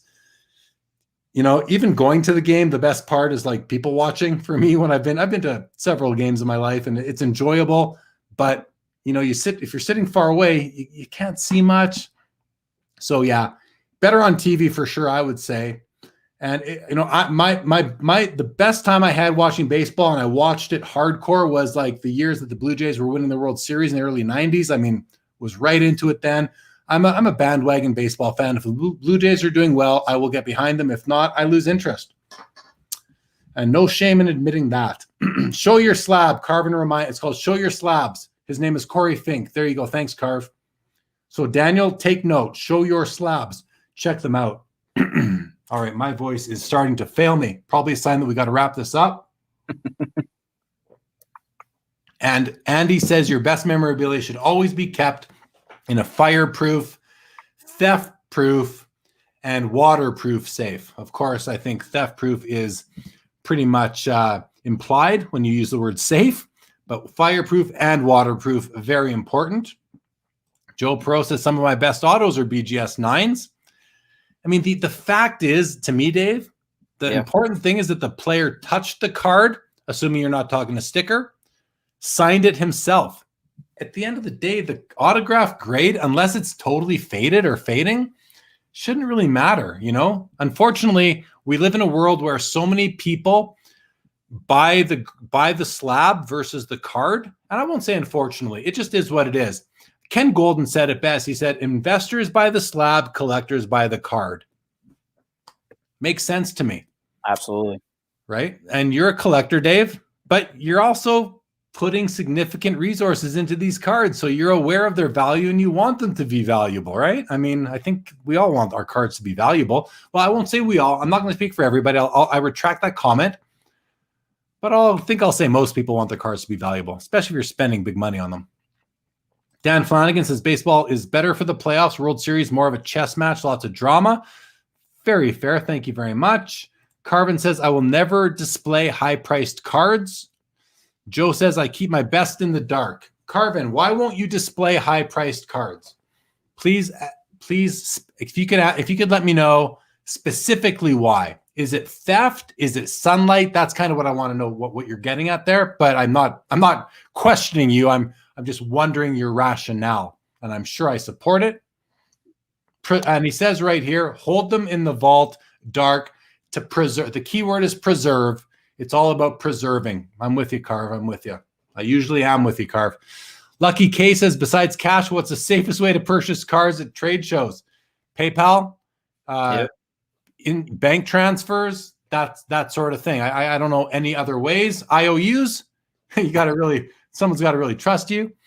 Peep said baseball is great to watch if you follow the game within the game, mind games, brushbacks, etc. Just watch Juan Soto get in the box, for instance. Yeah, see, it's a tactical game, and I appreciate that about baseball. I appreciate the tactical aspects of it, but you have to be willing to sit through, 80% of the boring parts of the game to get to the tactical parts. I think. Thank you, Andy Mack. Greatly appreciate that. Carvin says, hold them in the vault. Oh, yeah, but we already did that one. Thank you, Andy Mack. Much appreciated. Carvin says, any light can fade autograph. So that even goes for when you're at a card show and you have your cards in your showcases there. Like right there, you are potentially degrading the quality of the autograph. So keep them out of light as much as you can. Stealth Shoe says, do stickers, autos on cards lessen the value? Well, they're definitely going to be worth less than an on-card auto. Whether they add value versus a no auto at all, I think is really a personal choice. I personally don't want a sticker auto on any cards. I would rather no auto than a sticker auto. I try not to buy sticker auto cards. I recognize why they do them and how it's a necessary part of the hobby. Dave, where do you fall on sticker autos? So I agree with you, but I have a pretty big card right here that is a sticker auto, and that's Crosby 0506 emblems of endorsement, and that's a sticker auto. Not a lot of people know that, but it is. But it's a huge card. Well, that's a rookie year auto patch out of 15, I believe. Yep. Sidney Crosby. So there are, of course, exceptions to where the card is so important that the auto, that card you want sticker auto versus no auto for sure, especially since they designed that card to have a specific place for the autograph to go. And some cards within that set, some of the other players in that set may or may not have been on card. I believe some would have been, but for whatever reason, they didn't get that card to sit in time. Carvin may know why that happened. But the fact of the matter is that some cards are so important because in that case, again, it's a rookie year, auto patch, first year cup, Sidney Crosby, like super important card. It is a huge card, but as Carvin says, I won't collect that card because it's sticker, and that's fair. It doesn't mean that it's not a super important card still. Dave, let's do some more show and tell before we end the night. Yeah, sure. So you were talking about golf earlier. I just want to show something I picked up. You asked me to bring. So it's a Tiger Woods. That's perfect. Yeah, good. So this is go ahead. You explain it. No, sticking with the theme of hockey, it's a Cup tribute card of Tiger Woods, numbered to 10. But I've seen all of them. I saw the sales sheet for these, and to me, this is the best patch out there. It's got 2 golf clubs on there and the Nike check mark. Dude, that is a monster. Like that's an absolute beast of a card. That might be one of his best cards on the planet. Like you got a couple things going. I believe it's from 0910. Is that right? Yes, it is. Yep. So the card is, for anybody who doesn't know, that is a tribute card. It's a tribute because Upper Deck in 0910, they did tributes back to the 0506 RPAs, just like Exquisite did the Jordan. There's a Jordan tribute that looks like the LeBron RPA, that kind of thing. That's what that is. It's in the design of the 0506. It comes from the Cup, which is the best hockey product, the most, I don't know, how do you say, the highest end hockey product on the market. Only 10 of them made on card auto. Is that a game or a match worn or a piece of memorabilia? Yeah, it says right on the back, tournament used. Tournament used piece with the Nike logo. Like what? Like that card, Dave. I don't know, man, but I have to think that card is an absolute monster. I don't know what it's worth.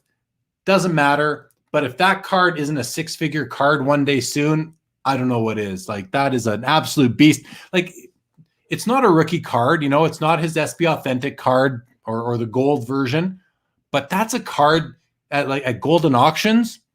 I don't know how that card doesn't hit 6 figures at Golden Auctions. I don't know. Yeah, I don't know. I mean, the thing again I like about it, I'm a big Cup guy, so dealing with patches and things like that, it's one of the, not just with this particular insert, but it's one of the best Tiger Woods patches I've ever seen on anything that he's had. And a nice, big, full, beautiful autograph. It's just amazing. Yep. Yeah. Anything else you want to show? Yeah, I got tons of stuff. Well, let's see it. Let's see a few more. Well, you were talking about this card last night. It's McDavid.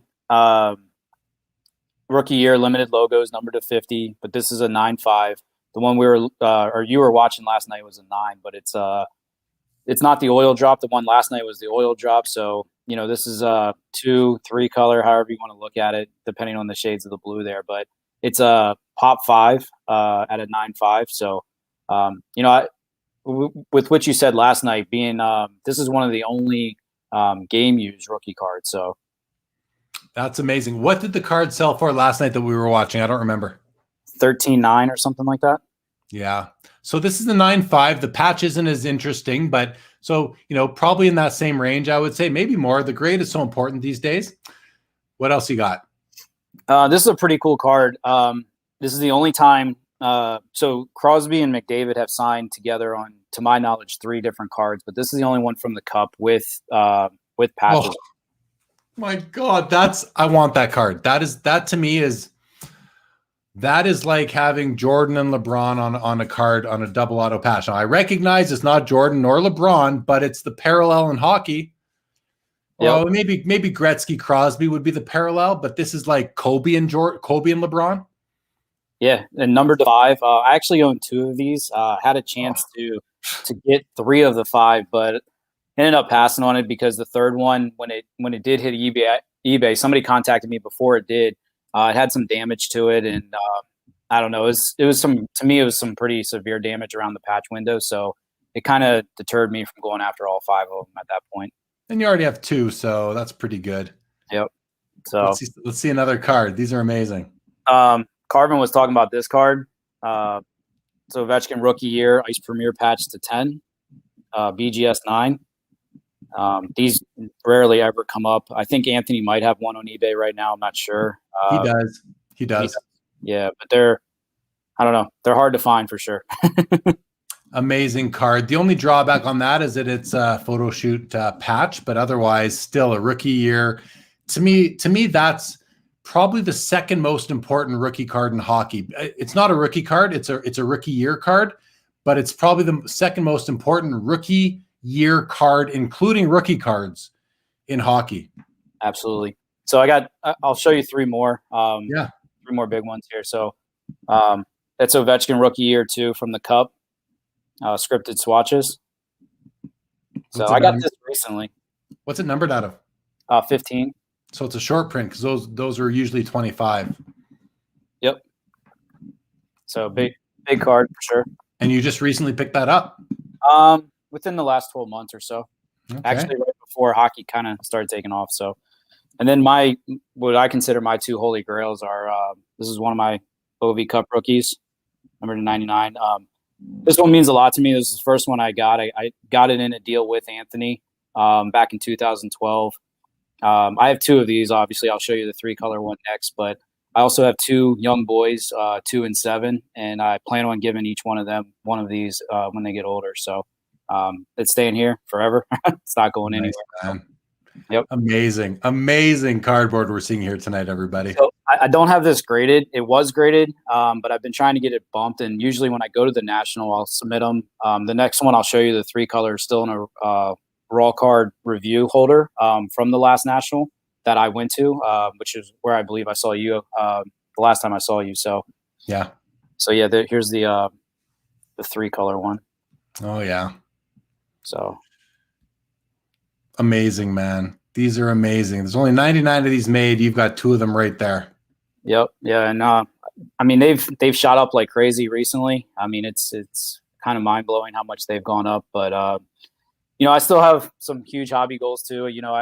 I've been chasing a Crosby Gold Rainbow for a long time, so I'm hoping I can add that this year, or a McDavid Exquisite out of 97, or one of his Cup rookies out of 99. One of those 3 cards I'm hoping I can get in the next 12 months or so. Well, good luck to you, man. That would be those are all very important Grail level cards. So good luck to you on that pursuit for sure. For sure. Let's wish him some luck, guys. Let's wish him some luck to add to that pot of goodness. Okay, let's take a second and run through the comments here, Dave. Joe says, I'm a warrior. Get some peppermint tea, right? I'm definitely going to have a cup of tea after this is over. Thank you very much. MSC says an auto is an auto. And, I've heard that perspective before, and I respect it. And it comes back to collect what you like. Don't let the masses influence you too much, if at all. Collect what you like, but at times you do want to have a feel for where things are going to go.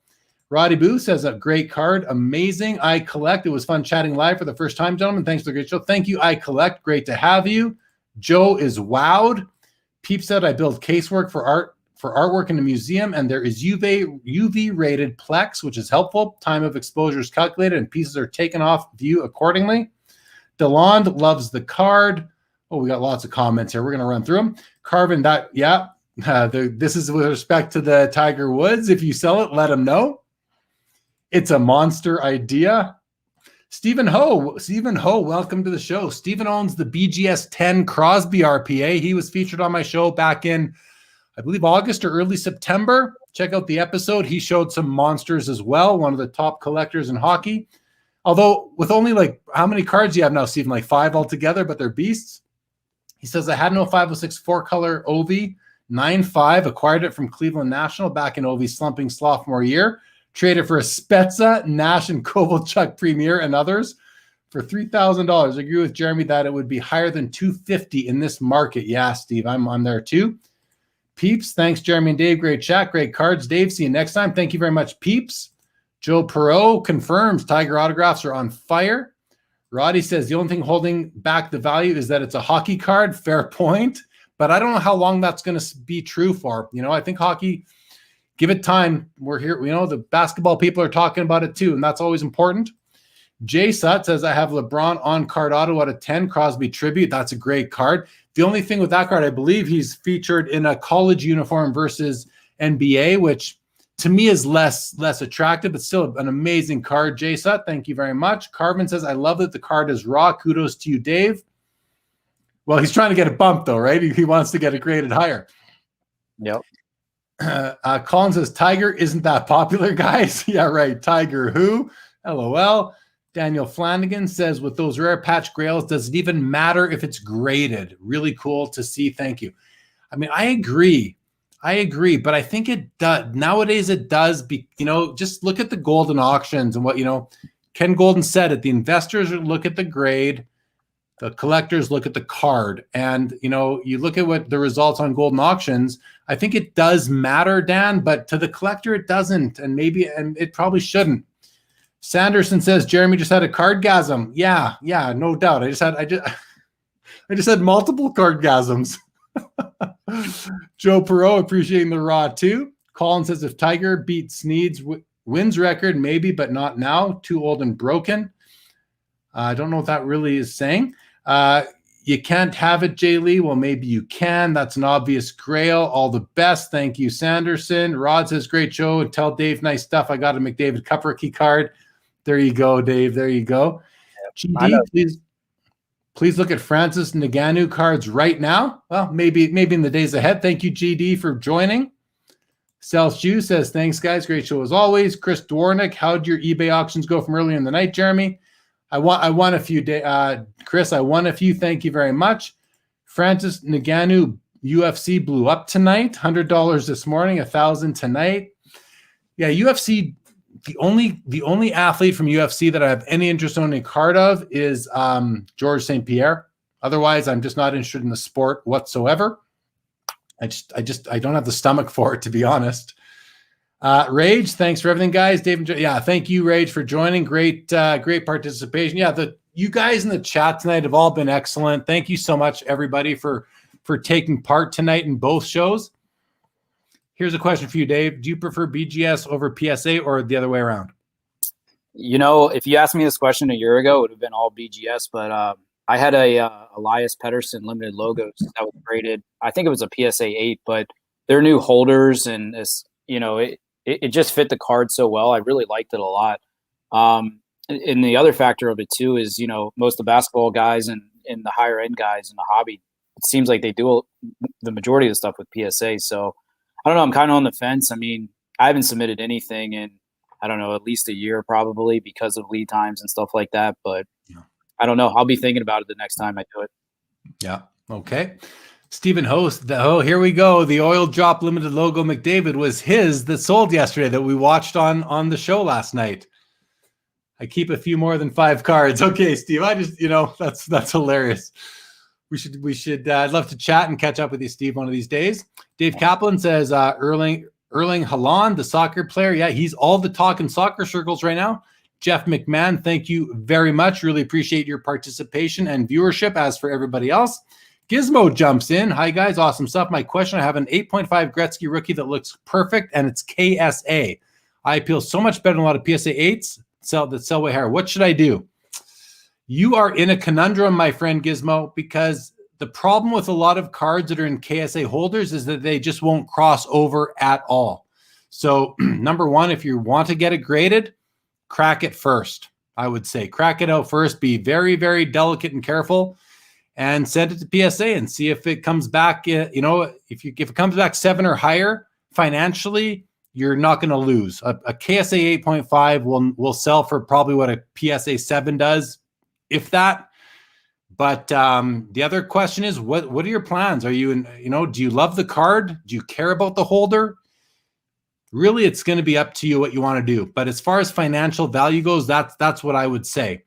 KSA, it just does not get respect unless, I've seen KSA 10s do like 20 grand, where a PSA 10 does $1 million. So that's pretty instructive right there, I would say. Jeff Proctor, thank you so much. Appreciate having you.